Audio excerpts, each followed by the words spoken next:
guys, Mark here, and recently Apple announced that they would be bringing back MagSafe this year, except on the new iPhone 12 series instead of on MacBooks.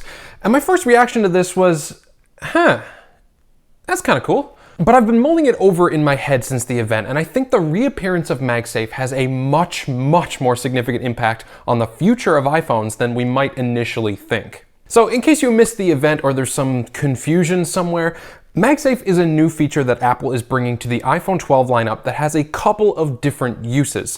The primary use is a form of magnetic wireless charging, where compatible chargers will snap to the back of the iPhone 12 and always be in the optimal position to get fast wireless charging.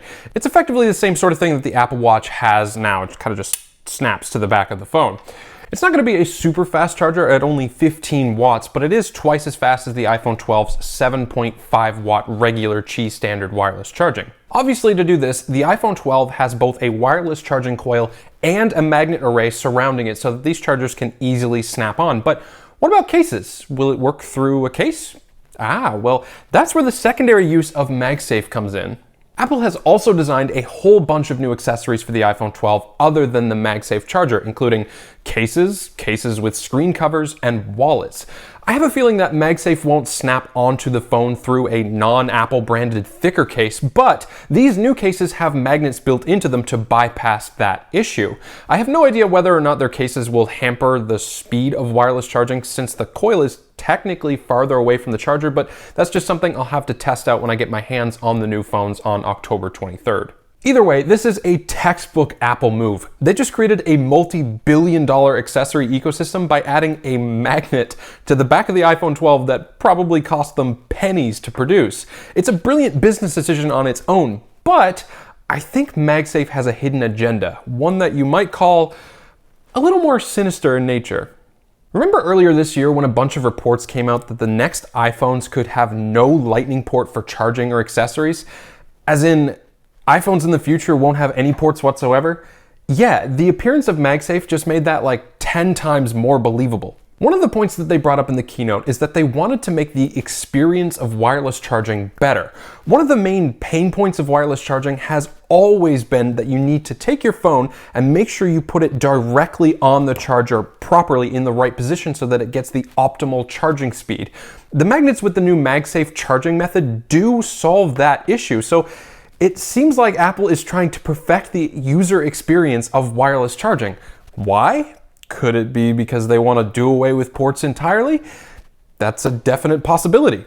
If that is the case, it would also make sense for them to release MagSafe early to get as many people on board with it as possible so that they could become used to charging their phones via MagSafe. Then, when the time comes that the wired charging option is taken away, they don't care. They're already used to charging via MagSafe. So why would Apple do this? Why would they go through the trouble of removing a port that has been vital for over a decade? One possible answer is that they could make the phone completely waterproof. Like, they could debut the world's first diving smartphone. That sounds like a very Apple thing to do.